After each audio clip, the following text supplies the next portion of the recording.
In this session, we're going to talk about some of the data security challenges that are facing modern organizations. We'll look at how people, processes, and technology can be used to mitigate some of these risks. And we'll touch a little bit on the HelpSystems Data Security Suite and how that can play a little part of the role within there. Now, I should have a couple of minutes at the end for any questions you've got, but if you want to have a more in-depth discussion afterwards, then drop by the booth upstairs and myself or one of my colleagues can have a chat with you. A bit of background about myself. My name is Nick Hogg. I'm one of the directors of technical training at HelpSystems. I've been with the organisation for over 16 years now, and the majority of my time is spent helping organisations understand how they can best use our solutions in order to help to mitigate some of the data risks that they're seeing out there today. I want to start by talking a little bit about why data security is so hard. Typically, when we're talking to organisations about data security, they're concerned in sort of three key areas. The first part is about stopping the bad stuff coming into the organisation. It's about how do we mitigate the malware, the ransomware, the spyware risks getting in to steal our data or just block our access to our infrastructure and our data and kind of cripple us from working. It's also about mitigating some of these increasingly sophisticated phishing risks, because those could be the things that trick your employees into voluntarily sharing data outside of the organisation, but also maybe just clicking on that link that's the thing that brings the ransomware, the spyware into the business. They also have concerns when it comes to the data loss side of things, and you can absolutely put controls in place that can start to mitigate some of the inside or threat side of things. But when you look at the data loss events that happen within the organizations we deal with, by far the majority of those are the accidental data losses. It's the person clicking on the wrong name in Outlook autocomplete and sending something sensitive to the wrong customer or the wrong business partner or the wrong co-worker. People typically smile at this point. There's always the overarching shadow of compliance that we all have to work under as well. The GDPRs, the PCI of this world. I'm not going to bang on about compliance because we hear about it every day. We did a survey of about 250 CISOs of financial services firms worldwide pretty recently. And one of the things that really came back out of that was concerns around data visibility. And that fell into two key areas. Part of it was, look, we've got the people, we've got the processes in place that dictate how we should be handling sensitive data. But they didn't necessarily feel that they had the appropriate level of visibility within all the sort of day-to-day data flows to confidently say that their employees were following the processes. So there was an area of uncertainty there of, do we have risks we're not aware of? The other area was almost the flip side of that. It's security teams and compliance teams getting overwhelmed with the alarms from the false positives that they don't have the time to process. And their real worry there was maybe we're missing some of the real data risks in the organization against this kind of background sea of noise. And I think when we look at traditional data security projects, they're often very infrastructure focused. But the problem with that is at some point you have to give trusted employees access to your sensitive data, and that's the point where the accidental data loss could occur or the malicious data loss could occur. So it doesn't matter how well locked down the data center is, how well controlled the access to the systems and the services are. At some point, if an employee's got a legitimate reason to go into the CRM and export the details out to an Excel spreadsheet to pull it into a reporting program, you've got the risk of what are they going to do with that Excel spreadsheet. So ideally, we should be looking at how we can protect data throughout its entire life cycle, from the point that it's created, through all the mechanisms that are used to share it, all the way to actually when it's outside of our hands and in the hands of a trusted business partner or a customer. So what I want to move on to talk about is some best practices that we can apply. And when we talk to organizations about data security, even organizations that are in exactly the same vertical, they often have some very widely differing sets of requirements. So there's no single sort of silver bullet or template that will apply to all the organizations that we deal with, but I think there are some best endeavors principles that we can apply that allow us to start to mitigate some of the data risks that we're seeing. And I think applying a layered approach to our data security still makes a huge amount of sense, even as we move more and more of our data into the cloud. Because if you've got multiple people and processes and systems in place, using different detection mechanisms and different mitigation mechanisms, that's where you have those backstops. Because if something gets breached, if something fails on you, you've got these additional layers of protection to catch that before it escalates into that full-on data loss event or compliance breach. Now, I'm just going to focus on two areas here because we could easily spend hours just talking about this whole diagram. I want to just focus on the data security piece and the human layer. Because we often hear that the humans, well, our employees are the weakest link in any cybersecurity posture. But actually, if we can work out how to use them effectively, they can be one of our most valuable assets as well. Now, I know how it is with vendors. They typically stand up and talk about their magic solution, and it's the one that you need. One of the nice things about working for HelpSystems is we have literally hundreds of solutions. So while I'm going to focus on the data security piece, that doesn't mean that I'm throwing away identity and access management, penetration testing, vulnerability scanning, intrusion detection and prevention. All of these are part of our larger picture when it comes to securing the sensitive data. These are the areas I just want to focus on because these are the ones where I typically see organizations getting some of the best returns when they're investing their time. People, processes, and technology can all play a very key role when it comes to securing our sensitive data. And as I kind of touched on earlier, vendors are very good at standing up and going, well, our magic silver bullet is the one silver bullet that will fix all of your problems. That's a nonsense. Technology is never going to be the whole solution here, but it can be that electronic backstop for those instances where one of your employees doesn't follow a process or they make a mistake. We can be there to catch that before it escalates into that full-on data loss event. With the people side of things, I think it's always important that these things are led from the top, from the CEO level, very vocally, because that way it helps to kind of reinforce to all of the employees that data security and compliance is their concern as well. It doesn't just become, oh, that's the security team's, that's the compliance team's problem. And we can use training as part of what we're doing here. Now, as a trainer, I really would encourage you to take a very little and often approach with training.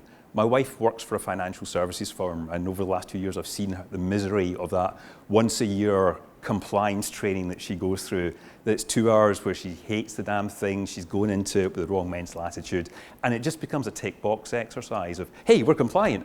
Yeah, but 9 months later, 11 months later, if your job role isn't security, if your job role isn't compliance, can you really confidently say that your employees will have that at the forefront of their mind? So break it down, pick one topic a month, short video, 2 to 3 minutes, just to focus on, hey, phishing, and not just how it applies to your organization, but how you can use the same principles to protect your own personal data. Put it in a context that they might actually be interested in. Back that up with drop-in sessions where they can come and ask questions, or they know who to go and talk to ask questions of. And they can get the sort of simple answers that aren't going to patronize them that sometimes get pushed out of IT departments. With the processes side of things, making them clear and easy to understand is very important. And I think when we drop any kind of processes, it's important to involve the end users, because that way you can look for any potential ambiguities in the process. You can look for actually those instances where it's going to be too hard to use. Because if something's too tricky to use, that's where the people look for the workarounds. Oh, that's horrible. I'll just use my personal Dropbox account to share this data. All of a sudden, you've got a data risk there as well. What I find quite successful when we go into organizations is actually just going and talking to the business units about what causes them pain today. Oh, well, actually, you know what? We need to share these large files, MRI scans, AutoCAD files, or whatever. We need to share those with a business partner, but they're too large to email. And the FTP site's horrific. People just do their own thing at that point. So, right, okay, well, can we give you a simple and easy to use mechanism to share that data securely, make their lives easier so you're doing something good for them, but also you can build the security there in the background. You're solving their problems, but you're also solving your own problems as well. And then we use the technology as that backstop to catch those events where they make the mistake, to catch those events where they don't follow a process because it's a little bit too clunky and their day job is more important than that. When we're looking at the solutions, I think it's important that we select ones that are important and easy to use for the end users. So with something like a data classification solution, that can give us a lot of value, but it's got to be something that's very easy for the end user to use, very intuitive. Otherwise, they'll just ignore the damn thing where they can.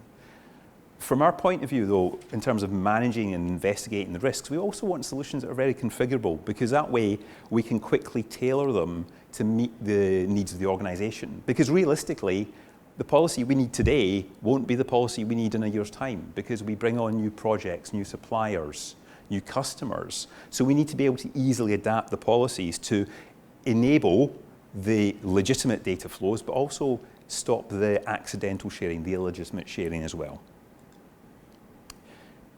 Typically, when we approach data security projects, we'll start off by looking at what types of data do they have within the organization. And that always sounds like a very easy thing until you start to scratch the surface and you realize actually there's mounds of data scattered everywhere. So data discovery solutions can help us at this point.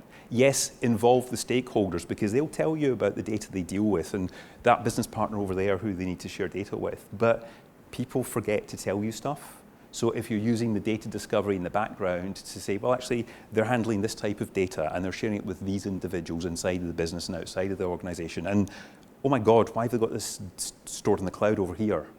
Then that gives you the visibility to confidently say, well, where is my data, where it should be, and start to wrap things around that will allow you to identify that. So again, data classification can come in useful here, because we can identify the important data, because not all of the data we handle is created equal.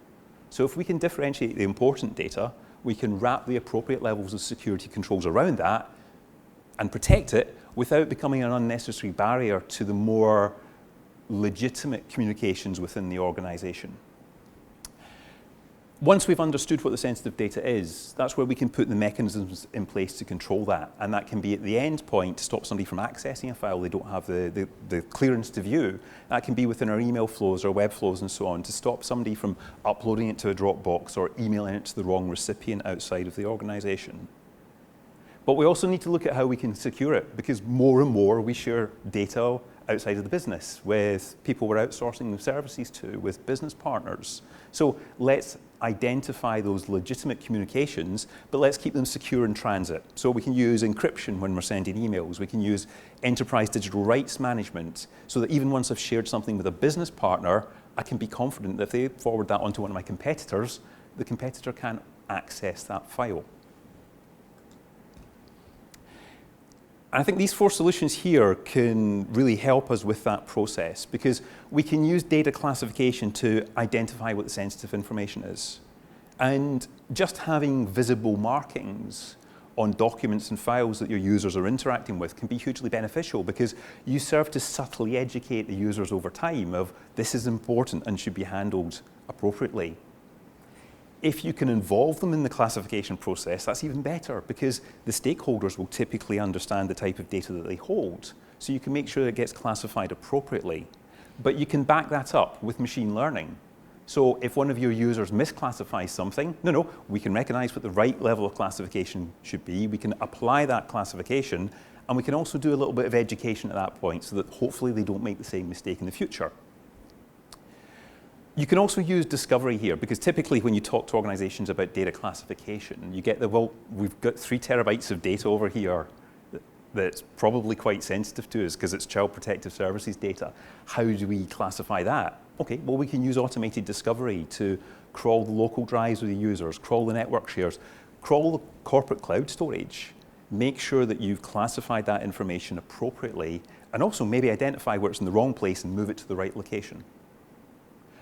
Then once you've wrapped that control around that to identify what's sensitive, you can use those classification tags, the visible ones in the metadata, when you start to enforce the policies. So with your DLP solutions, you can use that to better inform the policies you're going to put in place. Say, well, this shouldn't leave the organization because it's got this classification and this type of data. This is going to a trusted business partner and we have to share it, but let's automatically encrypt it to keep it secure in transit. You're taking a lot of the decisions out of the end user's hands, because if you can automate things, then you kind of remove some of the elements of risk because people forget to do things. With your DLP solution, it's worth considering how you can use the adaptive approach as well. So not just stop and block or encrypt, but how can I use redaction and sanitization to remove some of my data risks without maybe becoming an unnecessary barrier to legitimate communications. So maybe there's something in Appendix D of a document that looks like it's a national insurance number.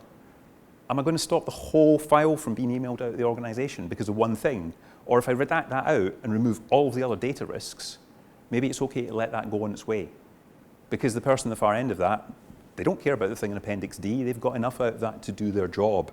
We've had that for about 10 years now, and it really reduces a lot of the noise and the pain that IT departments see when they start to enforce these DLP and compliance policies.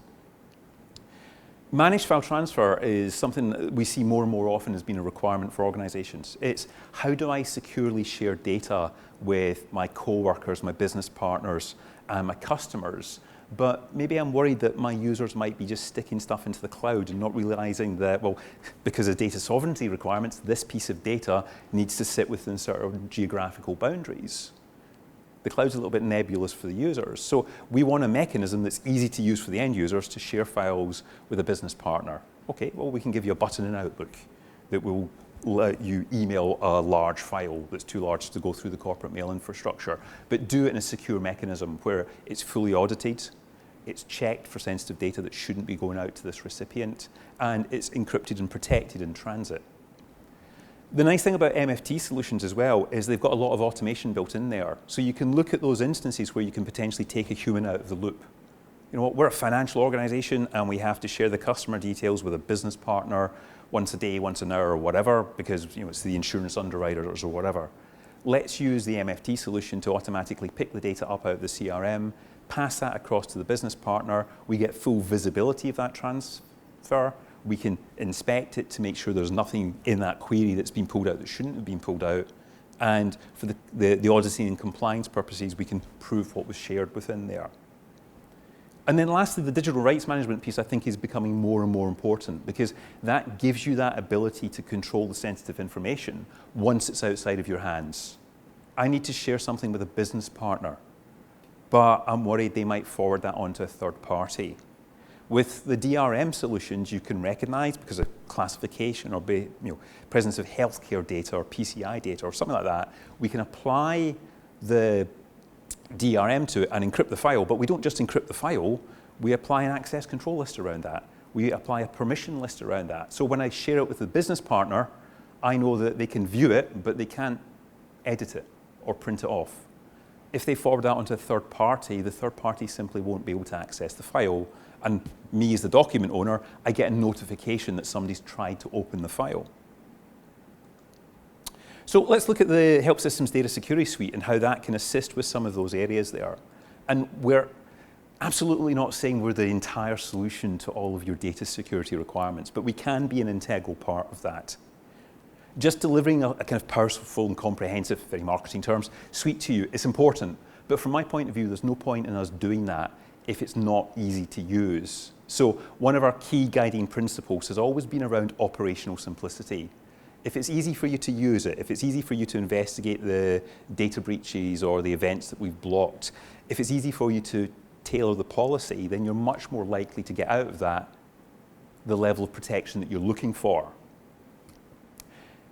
And it's worth pointing out, when you say the word suite, it can feel a little bit daunting. It kind of feels like you have to buy all the components to get the benefit of that. But that is absolutely not the case. You can choose those elements that allow you to deal with some of the burning issues you see within the organization today. We can work alongside your existing infrastructure. If you use Microsoft 365 to do classification, that's fine. We can read those classification markings and use that within the policy elsewhere. But you can invest in that, confident in the knowledge that in the future, if you choose to deploy multiple solutions from us, you can start to take advantage of the integrations between them to maybe further mitigate the data risks you're seeing, but do it in a way where you're not increasing the management overhead around that. And within the solutions, there's a number of components here. There's the data classification elements from Titus and Bold and James. They give you the ability to allow the users with plugins to common office applications like Word, mail clients like Outlook, or even AutoCAD packages and things like that, allow the user to classify the document as they're working on it. But back that up with machine learning to make sure that the right level of classification is applied to that. And use the automated discovery to do that initial ingestion and classification, and then the ongoing checking for data that's just been created and hasn't been classified yet or is in the wrong area of the network.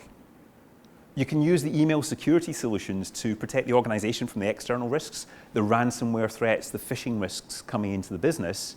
Equally, those same solutions can look at the outbound data to make sure that patient record, that customer record, doesn't go to the wrong recipient outside of the organization, or to automatically encrypt when we're sharing something with a business partner. It needs to go, but we need to make sure it's secure in transit.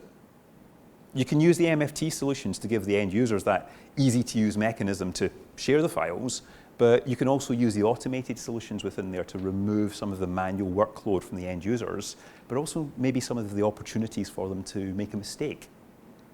And the DLP solutions, they can deploy at the endpoint to look at what the user's doing, to do the data discovery around the network. They can also sit in the network flows, in the email traffic, the web traffic, the MFT traffic, to make sure that when I'm sharing this file with a business partner, it's the right data going to the right recipient. And then lastly, you've got the Enterprise Digital Rights Management for Vera that gives you that ability to say, well, actually, this is sensitive data, and I want to secure it. And I want to make sure that even once it's outside of my control, if I've sent it to a coworker or a business partner, if they pass that on to somebody else, they will not be able to access that file. I think putting these things into context with a kind of scenario, it can always be useful. In this case, it's an organization that's chosen to take a very considered approach to the data security because of some breaches they've had. It's a defense contractor who are working on some very large-scale projects with other defense contractors. The problem they have is this international trafficking in arms regulations, or ITAR data, that they're working with has accidentally been shared with some of the commercial contractors that they're also working with. And it's got to such a point that the Department of Defense in the region has essentially said, get your house in order, you're not bidding on any future work. So this is the point where they've decided, right, let's replace the manual classification processes and what we've got in place today with something a little bit more considered. So they'll start off by deploying the data classification solutions. The end users can classify the data. The automated discovery can find the data within the environment that needs to be ITAR classified. The machine learning can back up the end users in the event that they make a mistake. And that allows them to start to identify the ITAR data so they can wrap the security around that. And at this point, they can take advantage of one of the integrations between our solutions, because you can build a workflow that simply says, well, if you put a classification of ITAR on this file here, we will automatically apply the DRM to the file. We don't ask the user to remember to do that because they might forget. Just based on the classification, we can apply the DRM to the file, so we can be confident that once it gets shared outside of the organization with an approved recipient, that's the only person that will be able to access that file. And some of these files, they'll be sent through the corporate mail system. So we can plug into the email traffic, we can look for the classification tags, we can look for other keywords and indicators of ITAR data, and we can block that or encrypt it in line with the corporate policy. But equally, we can make sure it doesn't go to an unapproved recipient. But because some of the files here are particularly large AutoCAD files and other things like that, and they didn't really have a sensible mechanism for sharing them, it was all a little bit ad hoc, they chose to deploy the MFT solution to give the end users the ability to say, well, actually, I want to send this file to this business partner over here. But because the DLP component was plugged in there, we could again enforce that consistent policy through the managed file transfer traffic as we did on the email traffic within there. So at the end of that, we can be confident that the people receiving this ITAR data are the approved recipients. And lastly, because Vera's applied the DRM there, again, they will be the only people that can access the file if they pass that on to another individual outside of the organization. So you can use the data security suite to allow you to identify what your sensitive information is within your environment. You can use it to wrap the appropriate levels of security controls around that data when people are accessing it or sharing it through email, web, MFT, or whatever. And when they are legitimately sharing the data with an approved recipient, that's where the DRM and the encryption can ensure that only the appropriate people are able to access the file at the far side, and it's kept secure in transit. Has anyone got any questions? Yes?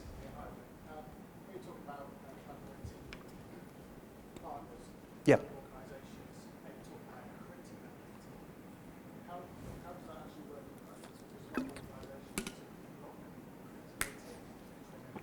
Yeah, so it depends. This is one of the nice things because we've got a whole host of options there. It depends who we're dealing with and the appropriate mechanisms within there. So typically, we talk to financial services or healthcare or insurance. It's like, well, if I'm talking to a member of the public, my mum's not going to know what to do with a PGP encrypted message. So we've got something like an encryption portal for that mechanism. If we're talking at the business-to-business level, then that's where we have mechanisms like PGP, S-MIME, password-protected zip files. As you mentioned, though, the default for a lot of organizations and our solutions is, hey, it's encrypted, it's not coming into the business because we can't content scan that. So there will be some work to get that kind of policy set up with the third-party organization if you want it to go straight through to their mailboxes at that point. Because quite sensibly, they'll be going, well, it's an encrypted message, I can't view the contents. I'm going to block that. But we've got loads of organizations, secure organizations, who will have that kind of, we'll automatically encrypt at the gateway level once we've done the content scanning using PGP, S-MIME or whatever, and they'll have set something up. So they'll have given us maybe the public key for their organization, and they'll do the decryption at the gateway level before they deliver in the clear through to their end users. So there's a little bit more work maybe in their end to get that set up, but depending on how much work they can put in, maybe the encryption portal is more appropriate in those kind of cases because the notification there won't get blocked. So a good example, working with people who do laser eye surgery, they'll deal with lots of GPs and they'll deal with lots of opticians where they don't really have, it's a family practice and they don't really have the setup to deal with PGP keys and that idea. They just defaulted to, well, let's use the encryption portal because that's the easiest to use mechanism for the recipient's point of view. That make sense? Yeah, cool. Anyone else got any questions? We've got a couple of minutes left. No? All right. Well, with that, thank you very much for your time. If you've got any questions later on, drop by upstairs and myself or one of my colleagues can deal with what you have. All right. Thank you.